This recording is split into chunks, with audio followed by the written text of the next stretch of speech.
Hey guys, Chad Hoover, Kayak Bass Fishing, and today I'm answering another subscriber question. Look, before we get into the video, do me a favor, if you're new to the channel, smash that subscribe button, turn on the notification bell. If you haven't done so yet, check out the community tab at the top of the page.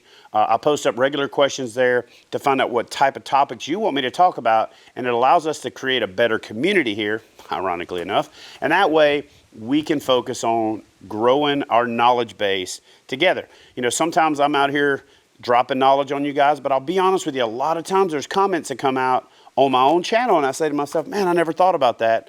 And then I try to give credit for it as best I can and then turn around, use that information, validate it, and then give it back to you guys as valuable information. So this is a community. This is a we thing, not a me thing. So use that community tab at the top of the page and help me help you. And the whole process and the whole experience of being a part of my channel and being part of the kayak bass fishing community will be that much better. So I'm going to jump into a question from Jeremy Newhouse. Jeremy posted this question: fall fishing bluegill lakes. Most of the fish I fish don't have shad as a food source. And you know, it's funny because a lot of people fish big reservoirs. They fish river systems that have a huge shad population.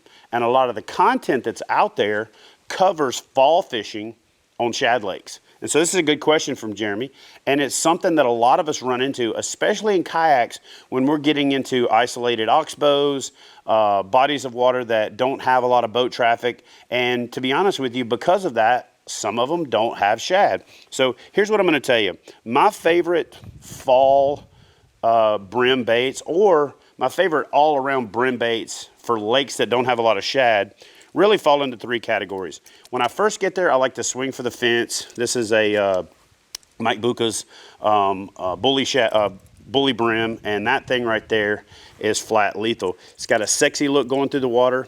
It sinks so you can fish it at different depths. It's got good hooks on it, but when it swims through the water, it creates a little bit of a click, so it attracts fish from a distance when you're trying to pattern a particular lake. So I throw this thing a lot. In fact, when I'm doing my personal fishing or I'm not videoing, I've generally got one of these on, a waking version, a big shad version. I do a lot of big fish fishing. It's not a numbers game, so it's hard to make videos doing it, but that bait right there, definitely on a lake where there's brim and bluegill, pumpkin seeds, and other panfish like that, that bait kicks butt. Another one that's often overlooked, and I'm going to show you my favorite bait and my favorite color for mimicking brim. And again, a lot of times color is more about contrast than it is that particular color. But this is neon bluegill in the Strike King KVD 2.5. I like the 2.5 because it runs mid-depth. If I put my rod tip underwater, fish it upside down, I can really root it along the bottom on mussel beds and rocky shores and root it through old brim beds and things like that. Because brim don't just use bedding areas for bedding in the late spring and early summer. They also go back to those places to feed up quite heavily in the fall, and the bass follow them. And so to me, this color right here, now the reason that I like this neon shad, it's got a little bit of chartreuse in it. It's got that orange throat. And so when it has a little belly rock to it and that wobble when you stop reeling it, it just sticks out a little bit. So darker color, because again, I'm more about contrast than I am a specific color. I like the vertical bars on it. But again, it's a darker overall profile with a little bit of neon on it. So if I'm fishing in the sun or if I'm fishing stained water, I get a little flash. So that brim bait right there and that 2.5, really it's almost all I throw on a lot of the small bodies of water. I really love throwing this thing on the rivers and streams. It just does super well. It does so good on small streams because you can rip it down and bump it along the bottom, and then you can stop it and let it float back up. And a lot of times that's what brim do. They'll run down and grab something off the bottom, and then they'll run up and pop an insect on the top. So it looks like a feeding bluegill. Now, I'm going to tell you guys about a tactic that I use. I wrote about it in my book, Kayak Bass Fishing, and this is one of the baits that I use. Take a tube, run your line through a tube. I'm not going to take the time to rig it, but I'm going to tell you about it and you can figure it out because it's pretty straightforward. Run the line through the tube and tie this onto it. Throw it out into shallow water and reel this bait down until it clacks the tube. But what you want to do is you want to put a rattle inside it, and then you want to put a tungsten weight in the back of it so that when that bill hits that tungsten weight, it makes a crunching sound, a clicking sound. What you're mimicking is you're mimicking a brim attacking a crawfish. So when you reel it, it's going to raise that tube up. It's going to hit that rattle's going to click, and then you let it go and drop your rod tip and give it some line back, and it floats back up. To a bass, that looks like a brim that's not paying attention. It's more focused on tearing that crawfish up, which is what the tube is imitating, than it is its own safety.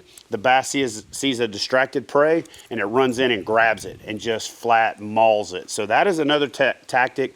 You know, the crank and crawl, where you're basically using a tube to simulate a crawfish, and then you're using that brim to look like it's attacking. It's a deadly technique. I promise you guys at some point in the future, I'm gonna rig this up and get some underwater footage of that, and you'll see what I'm talking about. And then we're gonna try to get some underwater footage next year in the spring of a big old female attacking that setup, because it's deadly effective for bed fishing as well. And then the last but not least, definitely not least, is you guys have heard me talk about rebaiting in the past. And so this is a Zoom horny toad that I've used, and in using it, I've torn the nose up, okay? A lot of people think, okay, well, that bait's done. What I do is I take 2 bags of plastics, I put them all in one bag, I put the other one in my PFD pocket. As I tear them up, for one, I don't want to throw them back in the water, because it's not good for the fish, not good for the environment. As I tear them up, I put them in another bag. So this is a bag of expended or otherwise useless Zoom horny toads. And what I do is I normally sit at home and do it, but you can also do it out on the water. So this is just a pair of braid scissors from Gerber. I go right along the eyes of the head, and I just trim the head off, right? What that does is that makes the front of it blunt, and you're basically discarding that part of the plastic that was torn up. This right here is one of my most effective techniques any time of the year, but it is deadly effective in the fall. A lot of people think of a jig as a bottom bait, and I like it for bottom fishing, okay? A lot of people think of a swim jig as a jig that you swim through the water column, but I'm about to show you a rig up that will put you a lot of fish in the boat year round, but really this time of year, early fall, transitioning all the way up until you get in those 50-degree water temperatures, and then the same thing in reverse in the spring. But here's the ticket. Let your skirt hang down, okay? Pull your weed guard back, and you're gonna take this horny toad, make that blunt head on it, and you're gonna go in there and you're gonna rig it sideways. You're gonna come out right about where the hips get narrow on the side, just like so, to where when you push that bait up and you squeeze it, it lays nice and neat. Now what you get out of this is you get a setup where the bait is rigged sideways. And the reason that I cut the front off, well, one, I'm repurposing a Zoom horny toad, so that's the rebait concept. And you know, rebates are where you always get money back, so you rebaited, save money. You see what I'm saying? All right, spread that weed guard out so you can reel it through the thickest stuff. And what happens is by cutting the front of that bait and making it blunt and pushing it up, it pushes that skirt out. You see what I'm saying? Kind of pops it out. When that is laying sideways and coming through the water, for one, by rigging it to where the toad is kicked down, it noses it over a little bit, which means that weed guard is going to hit anything you run it into first. And by cutting the front of that bait off blunt, it's going to push that skirt out, and from the side, it's going to look like a brim. It's going to look like a pumpkin seed. Now, you can go green on brown, you can go brown on brown, you can go pumpkin seed.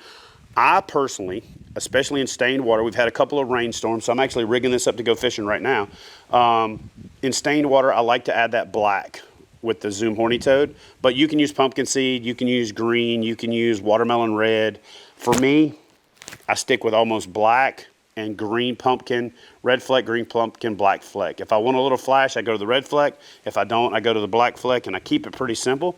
And I repurpose these, but because I want some contrast, because I'm gonna be fishing up next to wood, I want this to look like a pumpkin seed, a little brim, you know, a little color to it. Look, this skirt's got a little orange, a little red fleck in it, and more importantly, it's a football jig.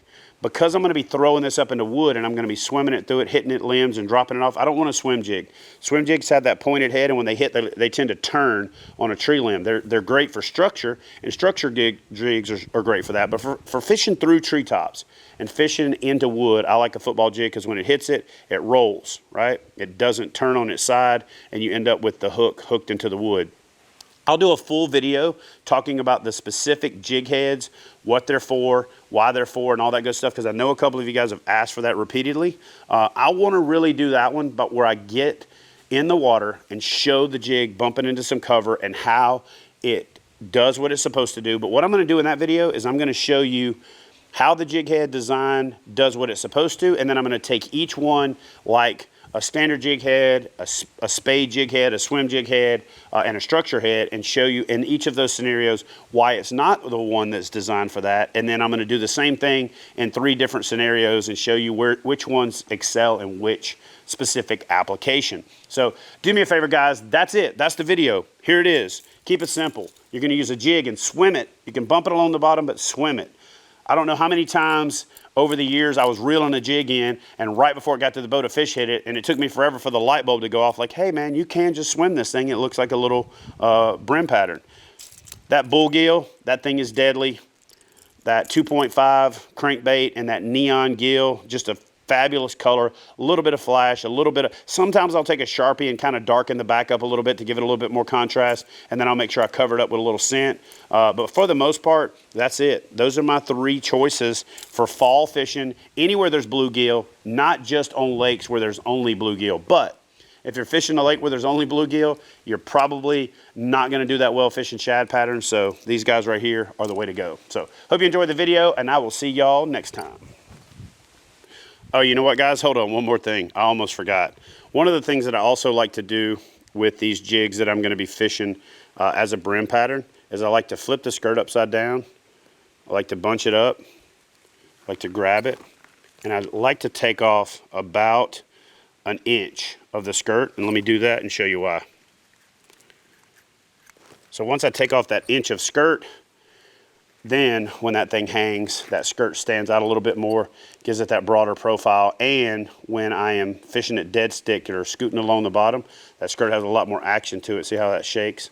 So when you shorten that skirt up just a little bit from stock, push that zoom horny toad up against it to make it stand out, it just dances a little more, a little bit, water flows through it a little better, and it just keeps that opened up profile to mimic that bait fish. So anyway, now we're done.